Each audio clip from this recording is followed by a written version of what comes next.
I'm Kathy Shaffer, and coming up next on AACPS TV is Parents Corner. We feature tips on how to deal with student stress, as well as the principal from Germantown Elementary with some great tips on preparing for those parent-teacher conferences.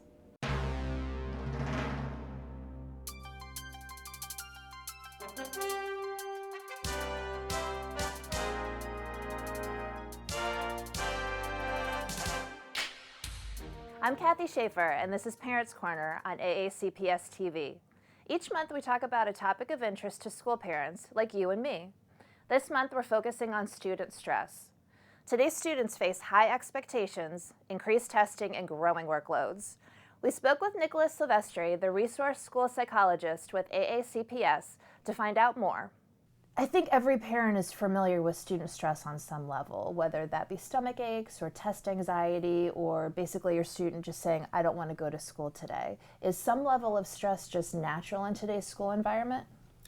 So I would say yes. I would say stress is not only a normal function, it's actually, if we take a different view of it, somewhat of a healthy mechanism, because it teaches us to cope with situations that are difficult or challenging, and it also gives us the opportunity to learn some resiliency, how we can bounce back if we're really faced with that situation again in the future.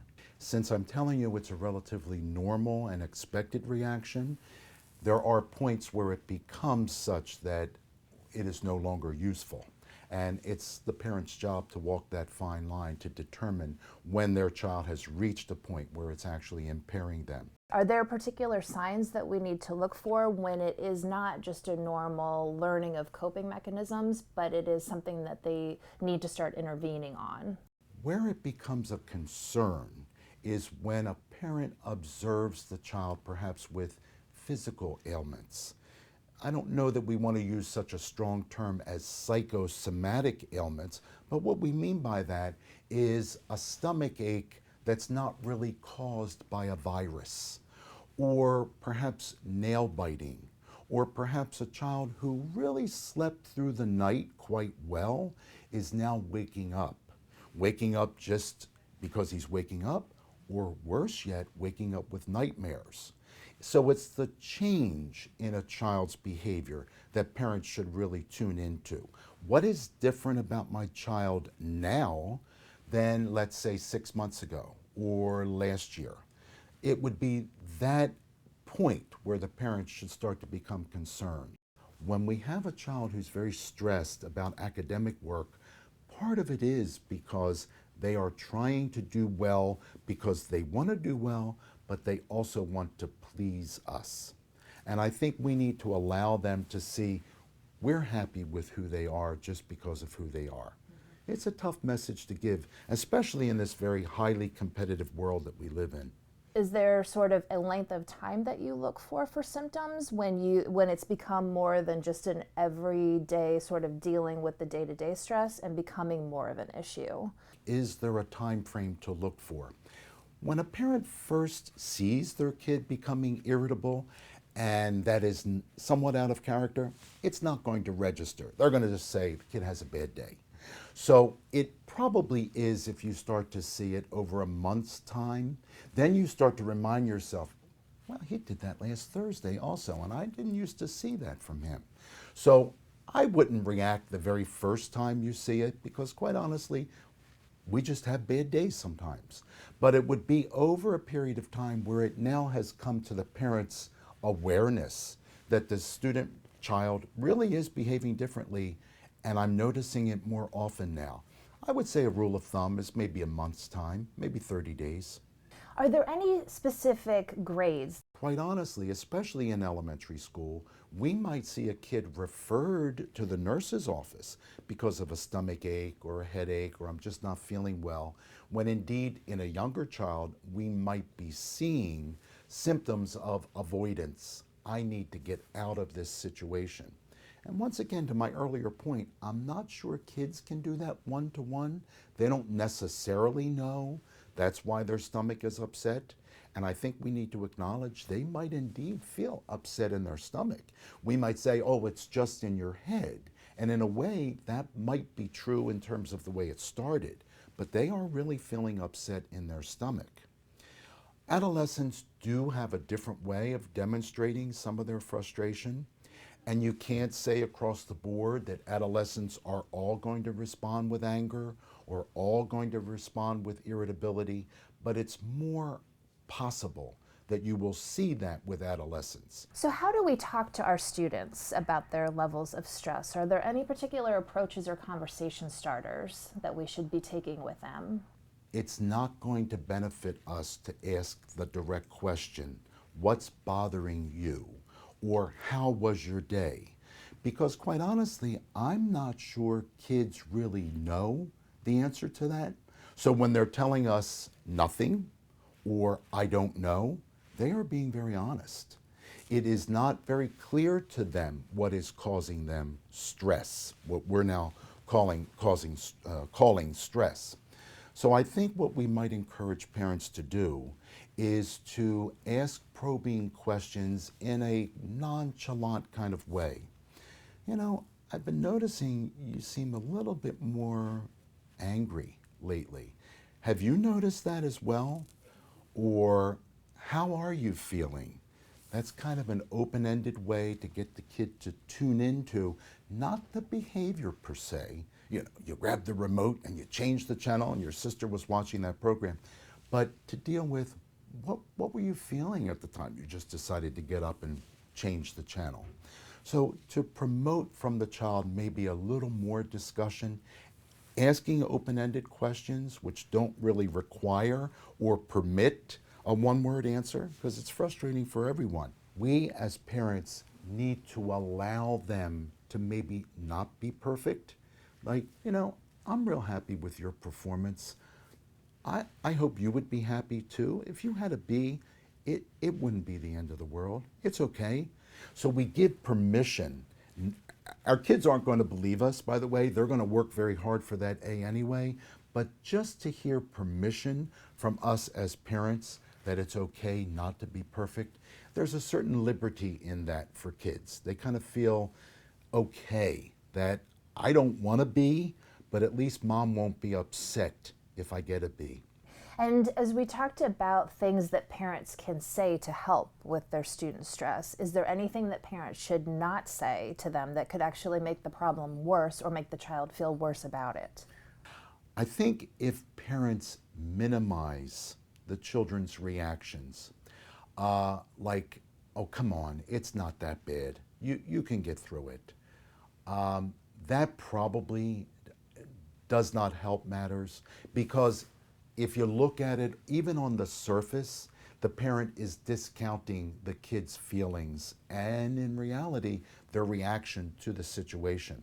The parent might want the child to go in a completely different direction. That might be true, but the initial comment that it can't be that bad or you don't feel that way, it really discounts the child and doesn't give them the affirmation they need that I can really talk to my parent. So be an active listener.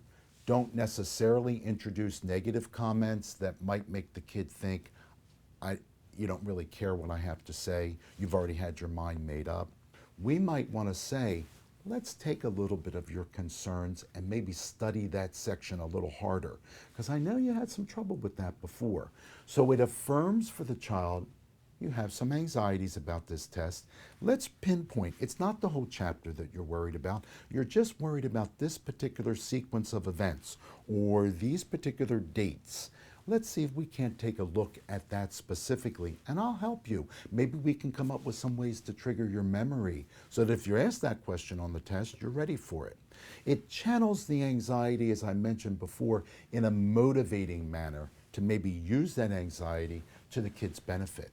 But to just completely say, you have no reason to be anxious, you're a straight A student. And quite frankly, that's what we find with some of our pretty anxious, stressed out kids. They are excellent in school, but it's because of the pressure they put upon themselves. As parents are navigating through the school system, when they do think that it's something more, where should they start? Should they start with the teacher? Should they start with the principal? Should they start with contacting the school guidance counselor? Is there sort of a roadmap of contact of where parents should look? We probably had the impression that if our parents were called into school, it was because we did something wrong. That is no longer the intention. When parents make a contact with a school, for the most part, it is very welcomed. We enjoy when parents make themselves available. There's a support system that we know that student has. So I would encourage parents to, let's say, not be a pest of themselves, but certainly to follow up on an issue that you and I just discussed, or maybe just to make a regular contact.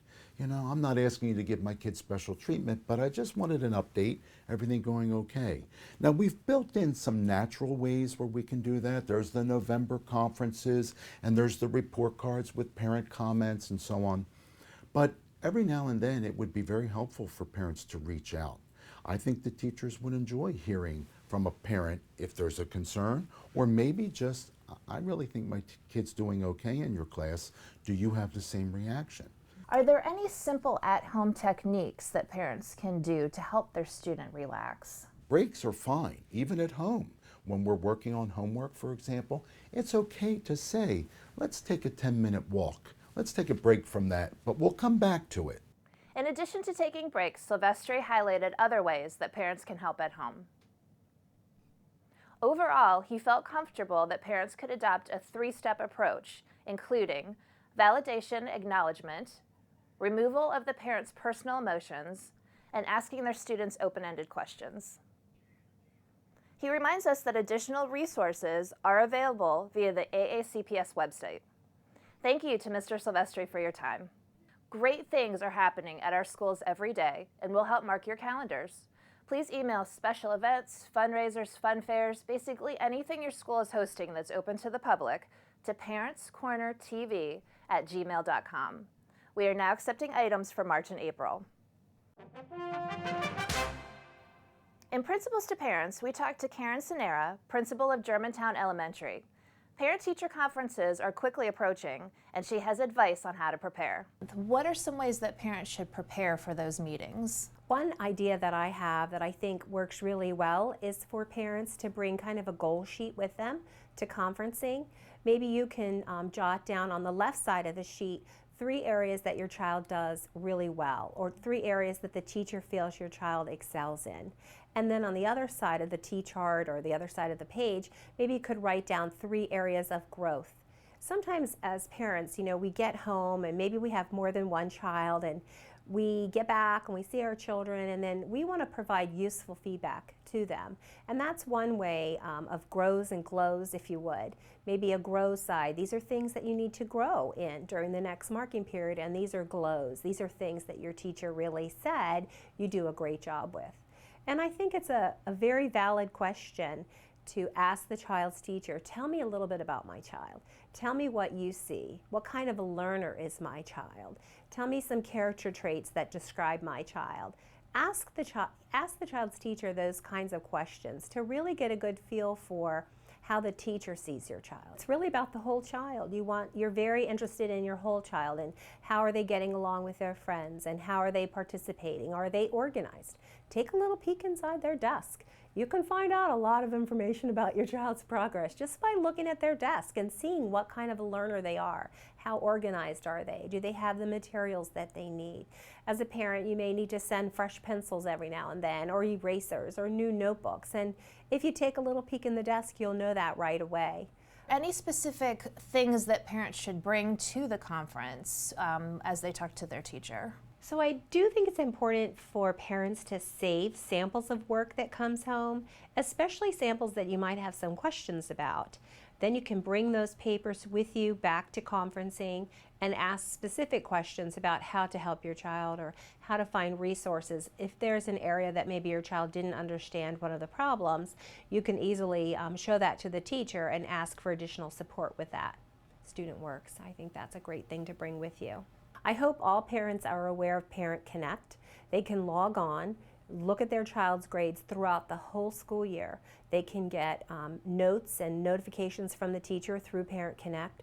It lets you know if their assignments are missing or if their assignment was turned in late. There's a wealth of information on Parent Connect, and you can find information regarding how to log on and set up an account on the school website, on the county website. You can also call your child's school if you're not sure.